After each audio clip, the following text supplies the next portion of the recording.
I know. Hey, welcome back, everybody. And guess what? We've got some continuous news, and it's talking about how home sales are looking to rise by 6% by the end of 2025. And you're like, what? Wait a second. I thought you said last week that everything was going down with the Titanic. No. Remember, there's a lot of sensationalism out there in the market. Let's talk a little bit about what's going on. We're going to go through those consistent metrics. We're going to slam a government entity down in Olympia for not necessarily misinformation, but definitely 100% misleading information. That's going to be at the end. In the meantime, let's get the show on the road. All right. So we go through these same metrics, residential only. Condos most of the time improve the numbers, but because we deal with a constant residential single-family homes, this way each and every week you guys can make a really solid bit of information. Now, the really good part is we do include condo feedback when it becomes a little bit outside of the box. This way people can, again, make good decisions. So when we pop in, home sales expected to rise 6% in 2025 despite persistent headwinds. And this is an article from Kristen Smithberg, and she just did this one just the other day, like yesterday, and super interesting enough.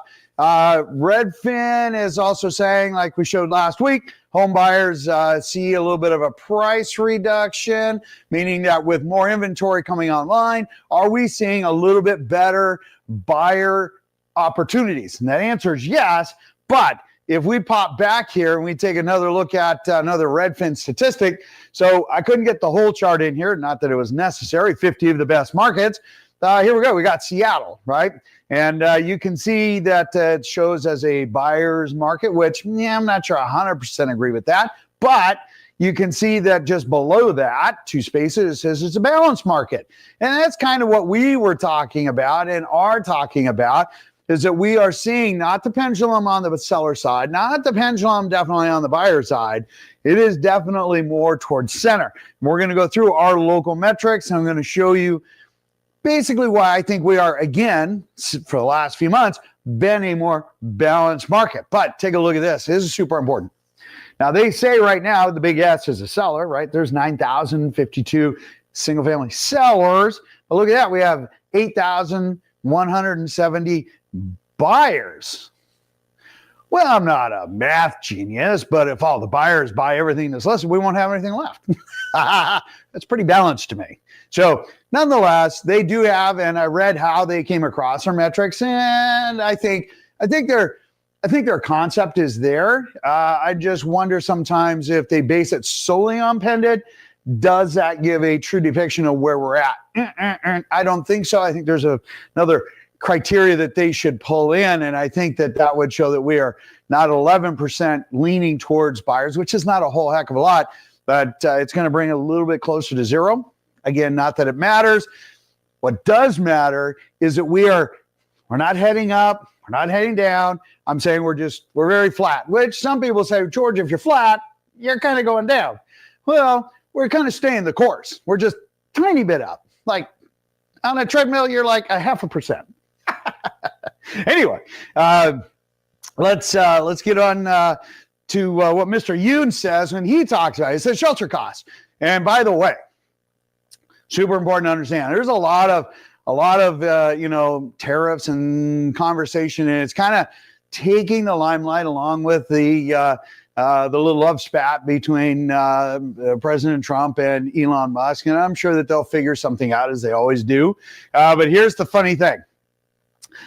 Wood construction products or home building products actually have come down. They haven't gone up. They've actually come down.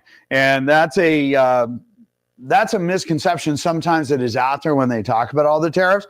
And in fact, my folks at Plywood Supply that send me a report each and every week, we're about $660 less for just a framing lumber package for a 2,700 square foot house, which is their constant.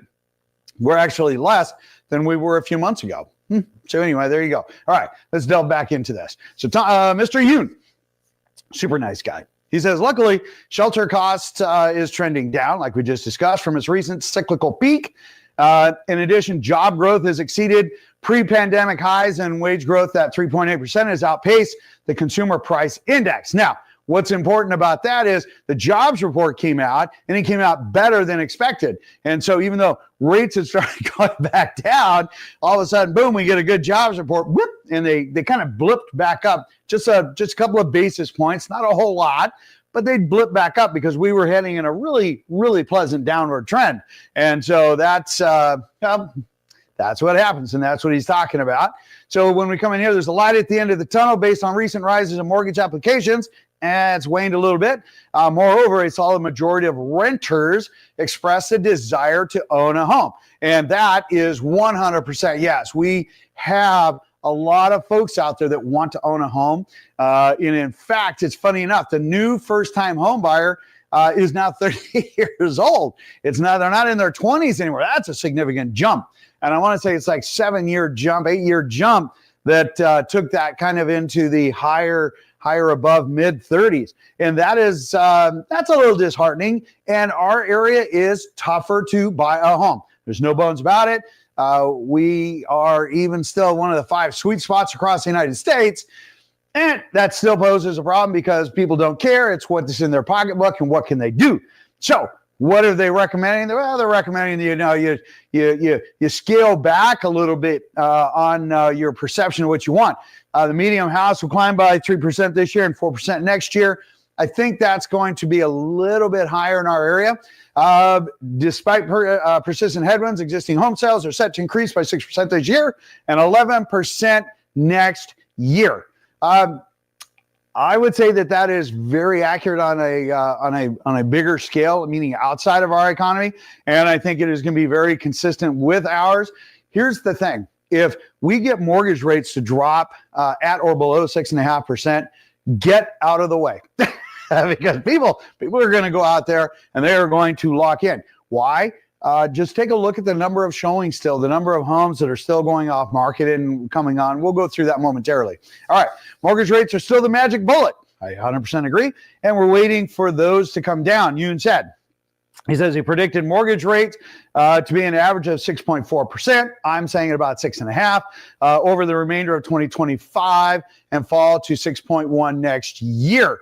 Now, part of the delay is a recovery from the Federal Reserve. Remember, the Federal Reserve does not control mortgage rates, but they can affect them. Because remember, it's people that are buying and selling, bonds. Yes, it's out on the public stock market, and that is what rates do. The Feds change rates once every 6 weeks. Mortgage rates go up and down multiple times a day, just like the stock market does. Yes, mortgage rates are the key factor for us, hands down right now.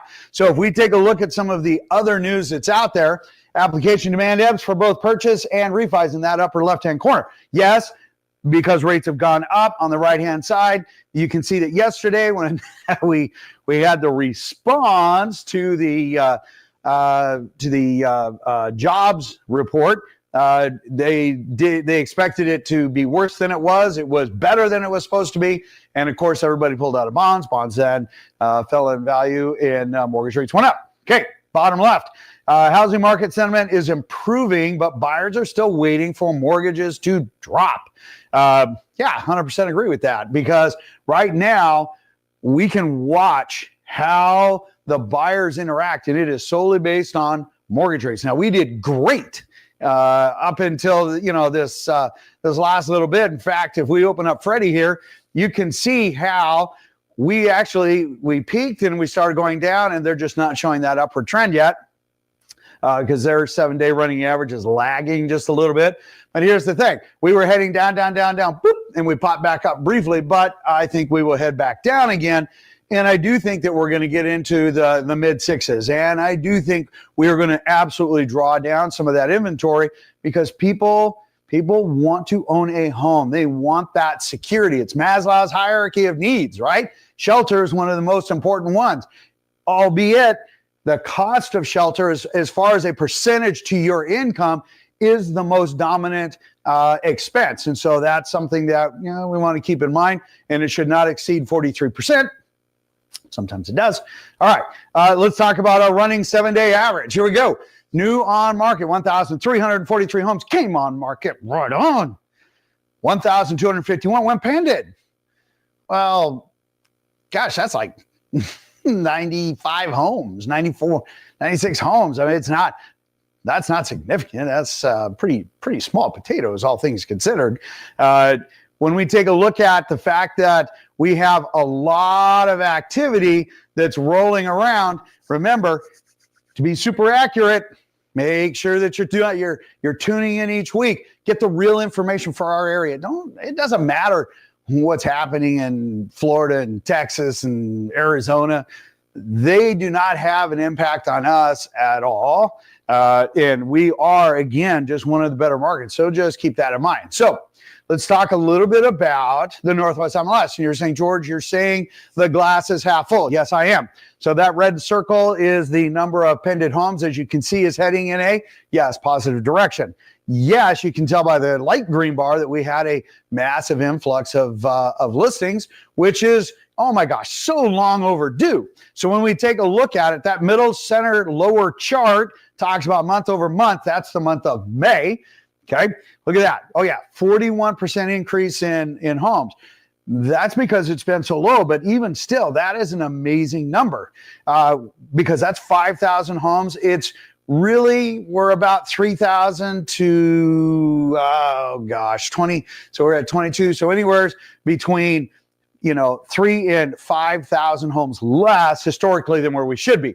Now, when we take a look at what happened with our numbers at the end of the month, we were 378 homes off target from where we were at last year, but we're up 434 homes than where we were at last year as far as pended. So sales year to date, here, let's pop over. Sales years to date, hey, here's the funny thing. We're 1.7 homes, or 1.7% off or ahead of the number of sales that we had last year. Now, we're also 2.1% above the pended, but we're only 23% adjustment, or roughly about 3,000 homes, what we mentioned, from where we were at or should have been at. And so that's a good news for a lot of buyers. And then, of course, as we recap what's going on down below. Now, if we head over and we talk about the actual sold versus active, the average sold is up 1%. So again, super flat. That's the bottom right.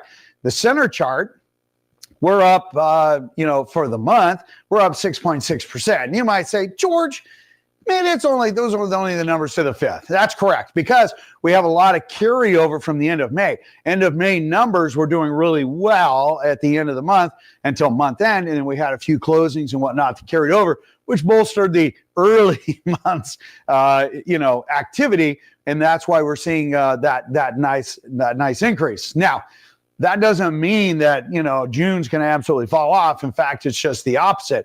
And I say that because as we even take a look at new construction, you talk about flat, kind of a declining flat of anything. Inventory is increasing. Pended is, again, super flat. Nothing super exciting is happening there. In fact, when we take a look at it, fortunately, they're not the 34% less than what they were. They've recovered quite a bit. They're only 11.3% less than where they should have been. That's about 400-ish homes, 350-ish homes. And then, of course, pended is, that's down just a few hundred homes. Close to about 700 homes. So when we take a look at everything that's going on the new construction side, those guys are suffering just a tad bit. Not horrible, but they're still trying to play catch up. Most people are saying, well, why? If we have this mass demand and new construction, there's that premium. Why? Because we have so many resale homes that have come on the market that is pulling the buyers away because they get better locations, they get bigger yards. Many of those sellers have updated their homes, and so they're able to get into a really great area, really great home that is bigger, and they pay less. That's a big deal. And so that's why builders have had to, be a little bit more creative. So when we pop back in here and we take a look at our numbers on the big scale, look at the end of May, which is the bottom.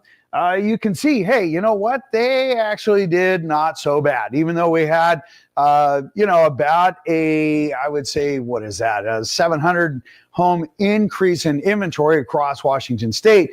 For the actual month itself, there was just a modest increase. Number of sales, again, we're looking something at around 90-ish homes. And then, of course, just shy of 100. And again, on the pendant, again, just shy of 100. That's for the entire month. 3/4 of Washington State, it's not monumental. Sure, we always like to see numbers on the positive side, right? So when we go and we take a look at what's actually happening sales-wise, look, we're up 16.1% year over year with the median price of $1,104,000.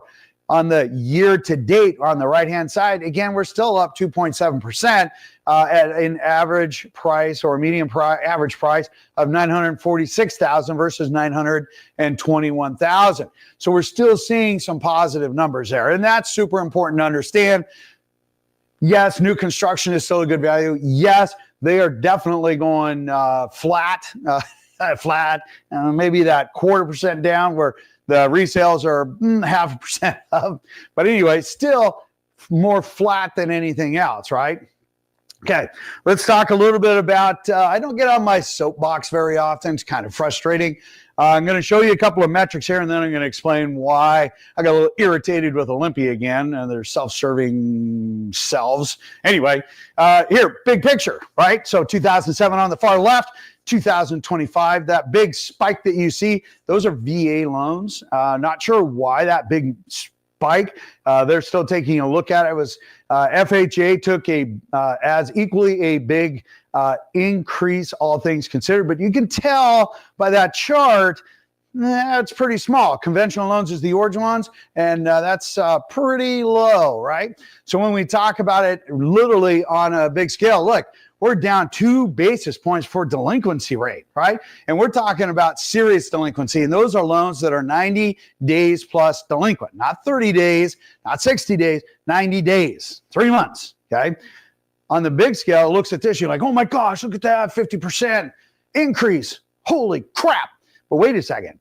We're going to go over those numbers and show you something that's a little more realistic. The number of loans in active foreclosure is still 32% below pre-pandemic levels, okay? So when we talk about where we are at, right, the highlighted, the 5 states with the fewest, we're the bottom at 2%. We're the bottom, right? On the right, okay, mortgage delinquency rate saw a decline, with the overall delinquency rate decreasing by 7.31% compared to the previous quarter. Okay, serious delinquency rates decreased by 0.57 in April, down from 0.59 in March. Now you might say, George, what the heck? Why are you getting on your soapbox here? Why are you getting all riled up? Because there's an organization unnamed in Olympia that's using that. Oh my gosh, we have foreclosures are up by 50%. Oh my gosh, we need to fund this big action and save people. And I'm not saying that people don't need to be saved. Sometimes there's a reason that is outside of our control, because you know what? It's not our job to save everybody. Some people just make bad choices. I'm sorry, but when you deal with tiny little numbers, and those tiny little numbers go up a little bit, like if I go from 5 to 10, well, that's a 100% increase. That's monumental. If I go from 5 to 8, oh my gosh, that's like a 50% increase, almost a 60% increase. All right, but is that statistical number accurate? So I'm not saying they gave misinformation, because it is accurate. It's misleading information that they use to get funds, again, taking away funds from other necessary places for something that is erroneous, in my humble opinion. All right, so when we come over and we take a look at, that's the number of foreclosures you see, which is like negligible, okay? And where they look at their numbers is this. Look, there was a 13 home difference technically between last year and this year. And those numbers are super, super tiny, super tiny. In fact, what's super funny is they didn't even exclude the misrepresented listings, meaning the listings that are not REOs. They were just had the wrong box checked. And that's not even included in their numbers, which again tells me that it was absolutely misleading information, because our foreclosures are minimal. We are one of we are the lowest. We're the bottom of the barrel for actual foreclosures. We're one of the lowest for delinquency rate. And for them to come back and say, oh my gosh, it's ma'am and madam, it's cycling down, is horsepucky. Anyway, get your story straight out there, people. Anyway, be careful of the misinformation. Make sure you're watching this channel. Smash the subscribe button. Look, get some good, solid information. There's no marketing here. It's not, I'm not reading something. I'm just giving it to you as we do every single week. In the meantime, it's beautiful outside. Have a beautiful day. I'll see you on the next video. Take care.